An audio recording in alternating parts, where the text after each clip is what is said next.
মৰমৰ ছাত্ৰ-ছাত্ৰীসকল, প্ৰথমে মই যিসকল ছাত্ৰ-ছাত্ৰীয়ে প্ৰথম বৰ্ষত এইবাৰ এডমিশ্যন ল'লা, তেওঁলোকৰ কাৰণে মোৰ আন্তৰিক শুভেচ্ছা থাকিল। আমি এতিয়া নতুন পাঠ পঢ়িব লাগিব আৰু তোমালোকৰ একাদশ শ্ৰেণীৰ প্ৰথম পাঠটোৱে হৈছে সত্যনাথ বৰাদেৱৰ ধনৰ ব্যৱহাৰ।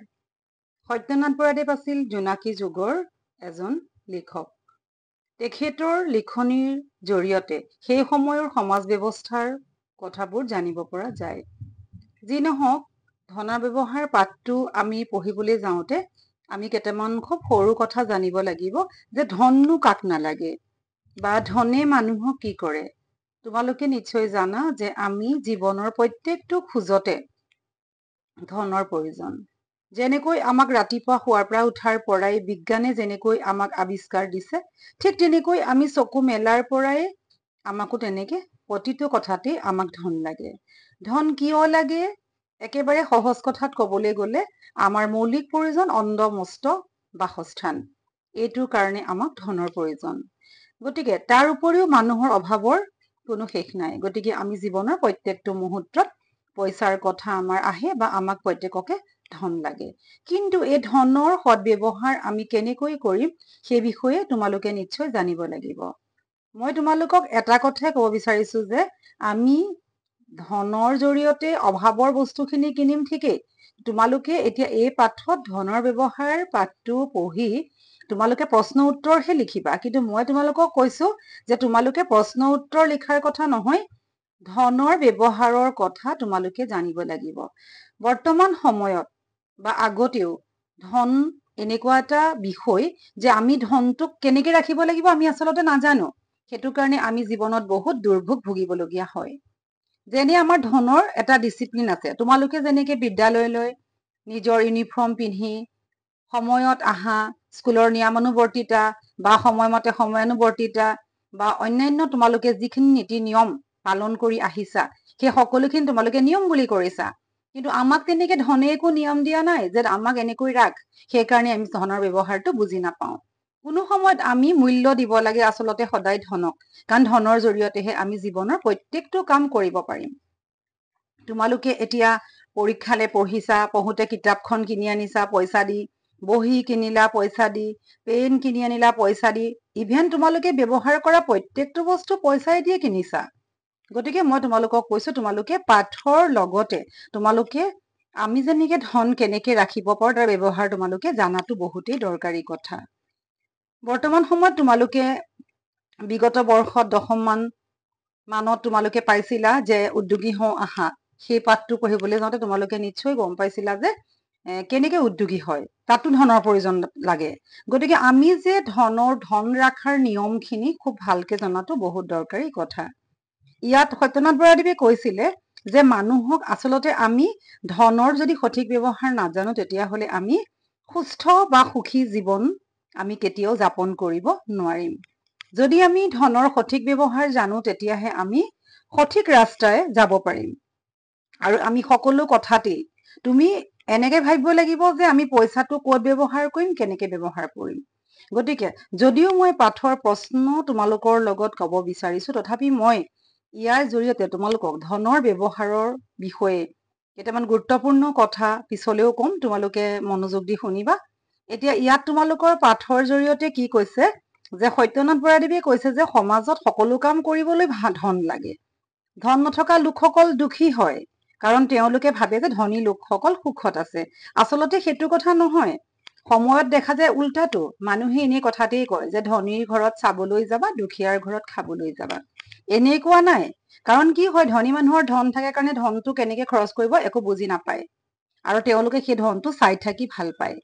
যদি তোমাৰ খুব সুন্দৰ যদি মেনেজমেন্ট হয় তেতিয়াহ'লে তুমি কম পইচাত হয়তো বহুত কিবা কৰিব পাৰিবা। কোনো লোকে হয়তো বহুত ধনখিনি চাই থাকি ভাল পাব, তেওঁলোকে জীৱনত তেনেকুৱা আচল কাম কৰিবলৈ সুবিধা নাপায়। আচলতে সেই লোকক আমাৰ সমাজত কি বুলি কোৱা হয়, পাপী বুলিহে কোৱা হয়। গতিকে পাপী মানে তেওঁ ধৰুৱাহে হৈ থাকে, তেওঁ নিজৰ ধনটো ব্যৱহাৰ কৰিবলৈ কেতিয়াও নোখোজে। গতিকে আমি আৰু বহুত কথা ধনৰ বিষয়ে জানিব লাগিব। তোমালোকে পাঠৰ প্ৰশ্ন উত্তৰ কৰাই নহয় যে আমি ধনৰ সম্যক ব্যৱহাৰ জানিব লাগিব। গতিকে আমি এতিয়া চাওঁ, ইয়াত তোমালোকৰ চমু প্ৰশ্ন আছিলে যে কৃপণ লোকৰ দুই ধৰ্ম কি কি? কৃপণ লোকৰ দুই ধৰ্ম হৈছে লাজ ঢকা আৰু প্ৰাণ প্ৰৱৰ্তোৱা। মানে যেনে তেনে যেন লাজৰ পৰা সাৰিব পাৰে আৰু নিজৰ প্ৰাণটো যেন প্ৰৱৰ্তন কৰিব পাৰে। কিবা এটা খাই পেটটো ভৰাব পাৰে, কিবা এটা পিন্ধি চলি যাব পাৰে। দিনটো গ'ল ৰাতি আহিল, ঠিক এনেধৰণৰ। কিন্তু অৰ্থ ব্যৱহাৰৰ মূল মন্ত্ৰ কি? মূল মন্ত্ৰ হৈছে আয় অনুসৰি খৰচ কৰা। তোমালোকে জানা যে আমাৰ প্ৰত্যেকৰে ঘৰ এখনত নিৰ্দিষ্ট আয় আছে। গতিকে আমাৰ অসমীয়াত এষাৰ কথা আছে, আয় চাইহে ব্যয় কৰিবা। সেইকাৰণে অৰ্থ ব্যৱহাৰ, টকা ব্যৱহাৰৰ মূল মন্ত্ৰ হৈছে আয় অনুসৰি খৰচ কৰা। দৰিদ্ৰ হোৱাৰ চিন কেনেকুৱা? আয় অলপ অথচ খৰচ সৰহ হোৱাই দৰিদ্ৰ হোৱাৰ চিন। তোমাৰ ইনকামটো কম হয়, তুমি খৰচটো দেখাবৰ কাৰণে বেছি কৰা। গতিকে তুমি আৰু ধাৰত পোত যাবা, তেতিয়া তোমাৰ কি হ'ব? দৰিদ্ৰ হবা। মানুহৰ ঋণ কেতিয়া হয়? যেতিয়া তুমি যিমানখিনি পইচা আৰ্জন কৰা, ইনকাম কৰা, আৰ্জনতকৈ খৰচ সৰহ কৰিলে মানুহৰ ঋণ হয়। ঋণ অৰ্থাৎ ধাৰ হয়। কি খৰচ গুপ্ত শত্ৰুৰ নিচিনা? খুচুৰীয়া খৰচ গুপ্ত শত্ৰুৰ নিচিনা। গতিকে আমি কি কৰিব লাগিব? আমি এইখিনি কথা খুব সুন্দৰকৈ জানিব লাগিব। ধনৰ দুই প্ৰকাৰৰ ব্যৱহাৰ কি কি? ধনৰ ব্যৱহাৰ দুই প্ৰকাৰৰ হ'ব পাৰে। নিজৰ বাবে সুখ সম্পদৰ আহিলা পাতি, যেনে খোৱা, পিন্ধা, বসবাস, চলন ফুৰণৰ সামগ্ৰী আদি গোটাই উপভোগ কৰিব পাৰি।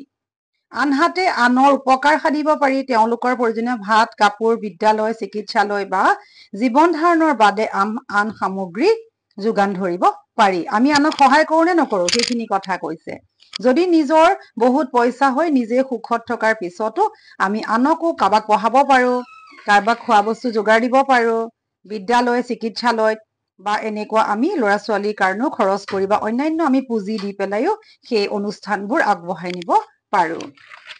আনহাতে কৃপণ লোকে আন মানুহে ধন খৰচ কৰিলে কিয় সহিব নোৱাৰে? কাৰণ কৃপণ লোকে আন মানুহে ধন খৰচ কৰিলে সহিব নোৱাৰে, কিয়নো তেওঁলোকে ধনৰ মূল্যক কামৰ মূল্যতকৈ অধিক গুৰুত্ব দিয়ে। পইচাহে চিনি পায়, বেলেগ চিনি নাপায়। গতিকে বহু সময়ত মানুহক কাম কৰিলে দেখা নাই জানো তোমালোকে, যে বহুত পইচাৰ কাৰণে কাজিয়া হয়। আচলতে আমাৰ জীৱনৰ সকলোখিনি কথা পইচাৰ কাৰণেই হয়। গতিকে ধনৰ কথাটো যদি খুব ভালকৈ বুজি লোৱা, তেতিয়াহ'লে তোমালোক কেতিয়া বিপদত নপৰিবা। ভোগ কৰিবলৈ ধন খৰচ কৰা কথাটো কৃপণে নুবুজে। লাজ ঢকা আৰু প্ৰাণ প্ৰৱৰ্তনৰ বাহিৰে আন একো কামতে ধন খৰচ কৰা উচিত বুলি কৃপণে নাভাবে। সেইকাৰণে তেওঁলোকৰ এই অসুবিধা হয়। লেখকৰ মতে কি দুটা বৃত্তি ফলিওৱাৰ বাবে অলপ ধন লাগে? লেখকৰ মতে সজ আৰু অসজ এই দুটা বৃত্তি ফলিওৱাৰ বাবে অলপ ধন লাগে। দয়া বৃত্তি ফলাবলৈ যেনেকৈ অলপ ধন লাগে, অহংকাৰ বা লোভ ফলাব লাগিলেও ধন লাগে। তুমি দয়া কৰিলে, কাৰোবাক সহায় কৰিলে তোমাক ধন লাগিব, আৰু তুমি বহুত বেছি এটা দেখাব গলে তুমি লাগিলে তোমাৰ এইফালে তলি উদং হৈ যাওক, সেইটো কাৰণেও তোমাক অলপমান ধন লাগিব। তোমাৰ নিজৰ লাভ লোকচান তুমি বুজি পোৱা নাই। কি দুটা কাৰণত মানুহে কৃপণালী কৰে? মানুহে ধন উভৈনদী কৰি পৃথিৱীত নাম ৰাখিবলৈ উৰে জীৱন কৃপণালী কৰে। কিছুমানে আকৌ ল'ৰা ছোৱালী নাতি পুতিলৈ এটা অক্ষয় ভাণ্ডাৰ গঢ়াৰ নিমিত্তে কৃপণালী কৰে। যদি চমুকৈ আমি কব বিচাৰো, তেতিয়াহলে উভৈনদী ধন কৰি পৃথিৱীত নাম ৰাখিব বিচাৰে, আৰু আনটো ল'ৰা ছোৱালী নাতি পুতিলৈ অক্ষয় ভাণ্ডাৰ গঢ়াৰ নিমিত্তে। গতিকে এইখিনি কথা আমি আলোচনা কৰিলো, বৰ বেছি দীঘল নকৰো। তোমালোকে প্ৰশ্নকেইটা সুন্দৰকৈ নিশ্চয় বুজি পালা। ইয়াৰ লগত তোমালোকে ধনৰ ব্যৱহাৰৰ বিষয়ে মই আকৌ পুনৰ আলোচনা কৰিম দুটামান কাহিনীৰ মাজেৰে।